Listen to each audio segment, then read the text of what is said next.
ये कहानी पॉल और बी नाम के एक कपल के ऊपर आधारित है जो दिन रात घपाघप करने के लिए जंगल के बीच में बने हुए कैबिन में जाते हैं। अब इनके साथ वहाँ पर और क्या क्या होता है और क्या वो दोनों अपने इस महान काम को पूरा कर पाते हैं, ये हम आज की इस एक्सप्लेनेशन में देखने वाले हैं। आज मैं जिस फिल्म को एक्सप्लेन करने वाला हूँ उसका नाम है हनीमून और ये फिल्म 2014 में रिलीज हुई थी। मूवी की शुरुआत में हम एक न्यूली मैरिड कपल बी और पॉल को देखते हैं जो घपाघप करने के लिए जंगलों के बीच में बने हुए बी के एक फैमिली कैबिन में आते हैं। दरअसल इन दोनों को दिन रात घपाघप ही करना था, इसलिए ये दोनों एक ऐसी सुनसान जगह पर आए थे जहाँ इन्हें कोई डिस्टर्ब ना करे। कैबिन में पहुंचने के बाद बी पॉल को सारा कैबिन दिखाती है, पर पॉल को कैबिन देखने में कोई भी इंटरेस्ट नहीं था क्योंकि उसकी हवस अभी चरम सीमा पर पहुंची हुई थी और उसे उसी टाइम ही धुआंधार घपाघप करना था। फाइनली पॉल की इच्छा पूरी हो जाती है और वो दोनों पूरी रात पलंग तोड़ते हैं। फिर रात को जब वो दोनों थककर सो रहे होते हैं तो अचानक बाहर खिड़की से उनके मुंह पर एक लाइट आती है। अब इन दोनों ने पूरी रात इतना घपाघप किया था कि इन दोनों को कोई होश नहीं होता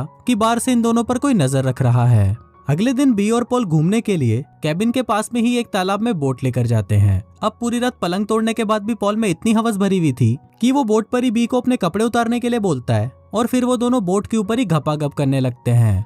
इसके बाद वो दोनों जंगल के पास में ही बसे हुए एक छोटे से टाउन में जाते हैं और वहाँ पर वो लंच के लिए रेस्टोरेंट ढूंढ रहे होते हैं, पर पूरे टाउन में उन्हें बस एक ही रेस्टोरेंट मिलता है, इसलिए वो दोनों लंच के लिए वहाँ चले जाते हैं। रेस्टोरेंट के अंदर जाकर वो देखते हैं कि वहाँ पर रेस्टोरेंट का ओनर गुस्से में वहाँ पर रखी हुई चीजों को तोड़ रहा होता है। फिर वो बी और पॉल को देखकर बोलता है कि यहाँ से चले जाओ। अब उस आदमी की बात सुनकर वो दोनों वहाँ से जाने लगते हैं, पर तभी वो आदमी बी के पास आता है और उसको बोलता है कि क्या तुम मुझे पहचानती हो, मैं विल हूँ। फिर बी भी उसे पहचान लेती है और उसे देखकर बहुत खुश होती है। दरअसल बी और विल बचपन के दोस्त थे और वो दोनों पहले एक साथ रिलेशनशिप में भी थे। फिर विल उनको बोलता है कि मैं तुम दोनों के लिए कुछ खाने के लिए बना देता हूँ, पर तभी वहाँ पर विल की वाइफ एनी आ जाती है और उन दोनों को वहाँ से जाने के लिए बोलती है। एनी काफी डरी भी लग रही थी और उसका बिहेवियर भी बहुत अजीब था। फिर विल उसके पास आता है और उस पर गुस्सा करने लगता है। रात को सोते वक्त बी पॉल को बोलती है कि आज एनी का बिहेवियर काफी अजीब लग रहा था, शायद विल ने सही लड़की से शादी नहीं करी। पर इस पर पॉल उसे बोलता है कि तुम्हें उन दोनों की चिंता करने की कोई जरूरत नहीं है।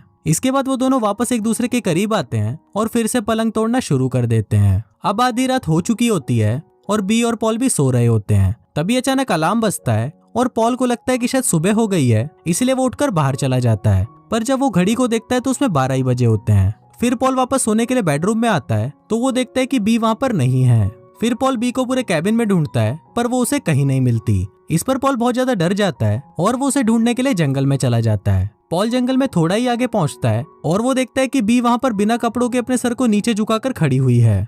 फिर पॉल उसके पास जाकर उसे बुलाता है तो बी अचानक डर जाती है। फिर पॉल उसे अपनी शर्ट पहनाता है और उसे कैबिन के अंदर वापस ले आता है। थोड़ी देर बाद पॉल बी से पूछता है कि तुम बाहर क्या करने गई थी। इस पर बी उसे बोलती है कि मुझे कुछ याद नहीं है, शायद मैं नींद में चलते हुए बाहर चली गई थी। अब पॉल को ये काफी अजीब लग रहा था पर वो बी को कुछ नहीं बोलता। फिर अगले दिन से पॉल ये नोटिस करता है कि बी बहुत अजीब बिहेव कर रही है। वो बहुत सारी चीजें भूलने लगी है और यहाँ तक कि उसे उनके रिलेशनशिप की पुरानी बातें भी याद नहीं है। इसके अलावा पॉल बी की थाई पर कुछ निशान देखता है और जब वो बी से पूछता है कि ये क्या है तो इस पर बी उसे बताती है कि ये निशान मच्छर के काटने से हुए हैं। पर अब पॉल बी की बातों पर यकीन नहीं करता और वो उसी जंगल में वापस जाता है जहाँ पर उसे कल रात बी मिली थी। वहाँ ढूंढने पर पॉल को बी की एक ड्रेस मिलती है जो फटी हुई थी और उस पर कोई लिक्विड लगा हुआ था। रात होते ही पॉल में फिर से हवस जागने लगती है और वो बी के पास आकर उसके साथ घपाघप करना शुरू कर देता है, पर इस बार बी उसे रोक देती है और बहाना बनाने लगती है कि वो थकी हुई है। अब ये सुनकर पॉल नाराज हो जाता है और वो बी से उसकी ड्रेस के बारे में पूछने लगता है, पर बी पॉल को झूठ बोलती है कि वो ड्रेस गंदी हो गई थी, इसलिए उसने उस ड्रेस को लॉन्ड्री में डाल दिया था। तभी पॉल बी को वो ड्रेस दिखाता है और उस पर गुस्सा करने लगता है। अब पॉल को ये लगने लगता है कि बी उसे धोखा दे रही है और इस पर उन दोनों में लड़ाई हो जाती है और वो दोनों बिना घपाघप किए ही सो जाते हैं। रात को फिर से खिड़की से वही लाइट आती है, पर इस बार पॉल उस लाइट को देख लेता है और उसका पता लगाने के लिए बाहर चला जाता है।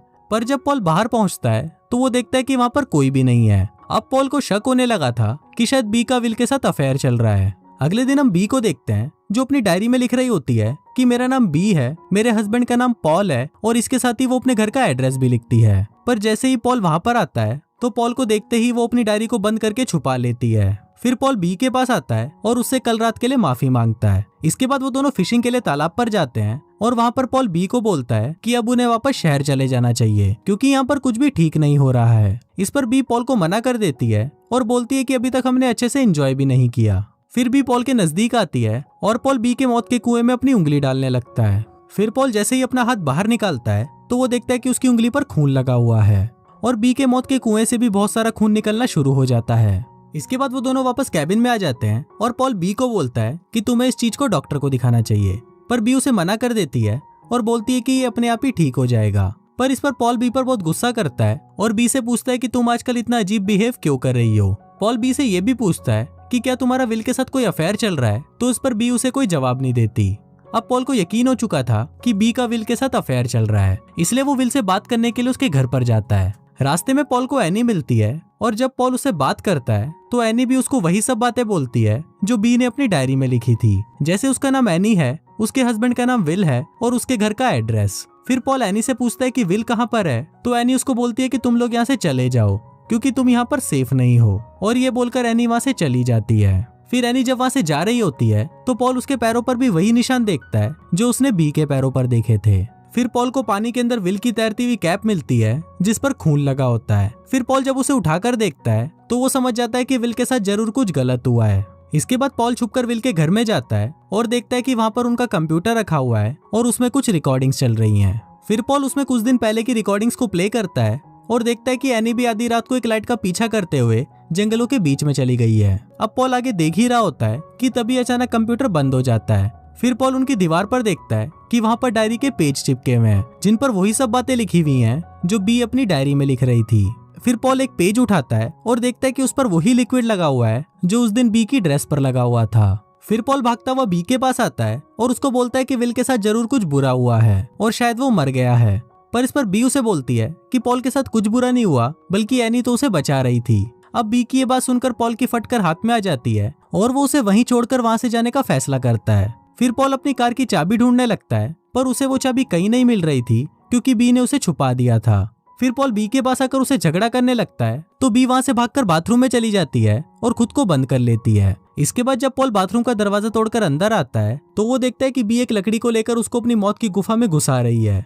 अब पॉल उसे ऐसा करने से रोकता है और फिर वो उसे उठाकर बेडरूम में ले आता है और उसे बेड से बांध देता है। इसके बाद पॉल बी से उसकी पुरानी यादों के बारे में पूछता है तो बी को कुछ भी याद नहीं होता। अब पॉल को कंफर्म हो गया था कि बी के साथ भी कुछ गलत हुआ है। इसके बाद पॉल देखता है कि बी की मौत की गुफा में से कुछ बाहर आ रहा है। फिर पॉल उसकी मौत की गुफा में अपना हाथ डालता है तो वो देखता है कि उसमें से एक लंबा सा क्रिएचर बाहर निकलता है। पॉल ये सब देखकर बहुत ज्यादा डर जाता है और वो वहां से जाने लगता है। तभी वहां पर बी आ जाती है और वो पॉल को बताती है कि उस रात जब खिड़की में से लाइट आई थी तो वो उसको देखकर उसके पीछे जाने से खुद को रोक नहीं पाई, और फिर जब वो जंगल में पहुंची तो वहां पर किसी एंटिटी ने उसकी मौत की गुफा में उस क्रिएचर को डाल दिया।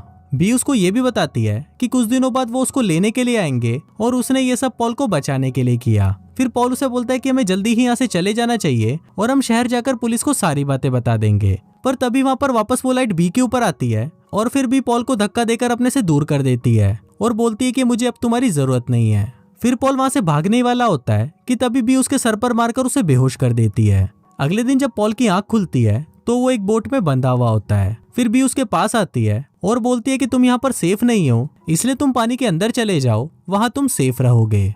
पर पॉल बी को मना करता है कि प्लीज ये सब मत करो। पर बी पॉल की किसी भी बात को नहीं सुनती और वो पॉल को एक एंकल से बांधकर उसे पानी के अंदर फेंक देती है। फिर मूवी के लास्ट सीन में हम बी को देखते हैं जिसकी हालत बहुत ज्यादा खराब हो चुकी है और वो बैठकर टीवी पर अपनी वेडिंग फिल्म देख रही है। फिर थोड़ी देर बाद एनी भी वहां पर आ जाती है और वो दोनों मिलकर उस लाइट के पीछे जंगल में जाने लगते हैं और इसी के साथ ही ये फिल्म यहीं खत्म हो जाती है।